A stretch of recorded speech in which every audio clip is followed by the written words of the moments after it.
Hi, and welcome back to the SAT2 U.S. History Exam Review.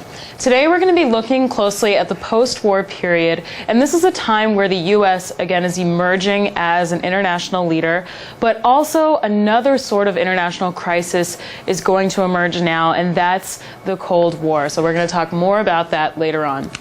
But first, let's look a little bit closer at the United Nations, which we discussed with the Dumbarton Oaks Conference in the last lecture.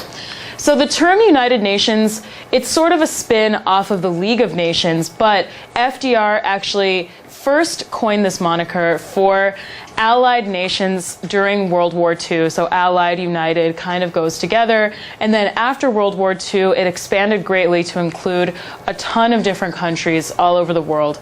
But in 1944, the first plans were drafted at Dumbarton Oaks at that conference in Washington, D.C. And then in 1945, a UN charter was actually signed in San Francisco, California. And now the UN building actually sits in New York City, so it's mostly operating out of there.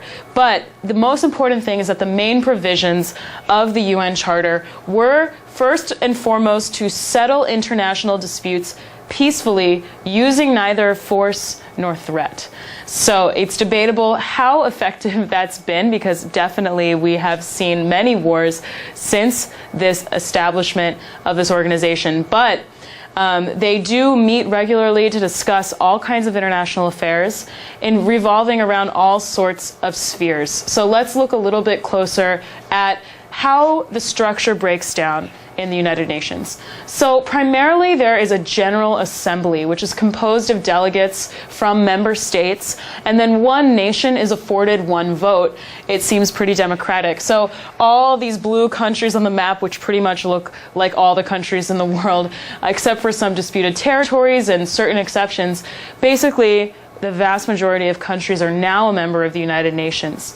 And the Security Council is one of the most influential subdivisions of the United Nations. It's composed of 15 members, and that's actually 10 temporary members, which are cycled through periodically, and 5 permanent members. And so notice who the 5 permanent members are: the US, the UK, France, China, and the Soviet Union. It looks a little familiar. It looks like the Big Five from World War II. So we can see that World War II is very influential in setting up this now current very influential organization. And each of these members has veto power, which means that if one of these 5 countries does not agree with a plan of action from the Security Council, it doesn't happen.